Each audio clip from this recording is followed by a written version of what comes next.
questo lato. Sì.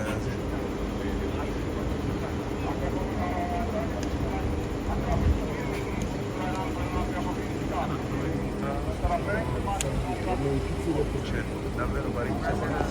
Sì, anche chiaramente. L'autista del pullman del Palermo e l'ex autista della Grimaldi, Bruno Valente, che è lo storico dell'S60, questa Grimaldi, una società che gestisce questa